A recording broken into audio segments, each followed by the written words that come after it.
हरियाणा में विधानसभा चुनाव के लिए आम आदमी पार्टी और समाजवादी पार्टी से गठबंधन की संभावनाओं के बीच कांग्रेस ने अब तक कुल 66 सीटों पर उम्मीदवार तय कर लिए हैं।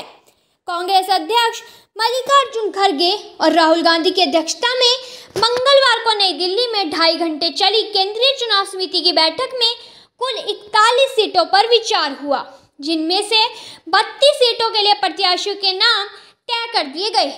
34 टिकट सोमवार को फाइनल किए जा चुके हैं। इस दौरान कांग्रेस के राष्ट्रीय महासचिव और सांसद कुमारी शैलजा और रणदीप सुरजेवाला को भी चुनाव लड़ाने पर चर्चा हुई। केंद्रीय चुनाव समिति की सोमवार को हुई बैठक में 34 सीटों पर प्रत्याशियों को लेकर सहमति बन गई थी। लगातार दूसरे दिन हुई केंद्रीय चुनाव समिति की बैठक में स्क्रीनिंग कमेटी के चेयरमैन अजय माकन, हरियाणा कांग्रेस के प्रभारी दीपक बाबरिया, पूर्व मुख्यमंत्री भूपेंद्र सिंह हुड्डा और प्रदेश अध्यक्ष चौधरी उदय भान ने अन्य सीटों के लिए प्रत्याशियों के नाम आला कमान को सुझाए।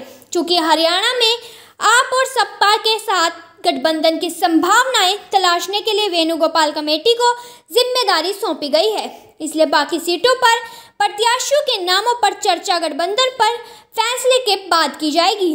प्रत्याशियों की पहली सूची भी वीरवार को जारी की जाएगी। जिन प्रत्याशियों के नाम फाइनल किए गए हैं उनमें 22 मौजूदा विधायकों के नाम शामिल हैं। शैलजा और सुरजेवाला से जुड़ी सीटों को भी होल्ड पर रखा गया है। कांग्रेस अध्यक्ष मल्लिकार्जुन खड़गे और राहुल गांधी के महाराष्ट्र के दौरे से लौटने के बाद 6 सितंबर को केंद्रीय चुनाव समिति की तीसरी बैठक होगी, जिसमें अन्य सीटों पर विचार किया जाएगा। बैठक के बाद कांग्रेस महासचिव एवं हरियाणा कांग्रेस के प्रभारी दीपक बाबरिया ने बताया कि पार्टी ने 66 सीटों पर उम्मीदवार तय कर लिए हैं।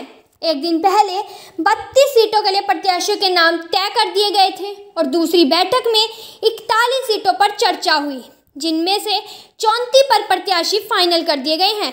दीपक बाबरिया के अनुसार कांग्रेस महासचिव एवं सांसद रणदीप सुरजेवाला और कुमारी शैलजा को भी विधानसभा चुनाव लड़ाने पर विचार किया गया, इसीलिए इस सीटों पर कोई विशेष चर्चा नहीं की गई।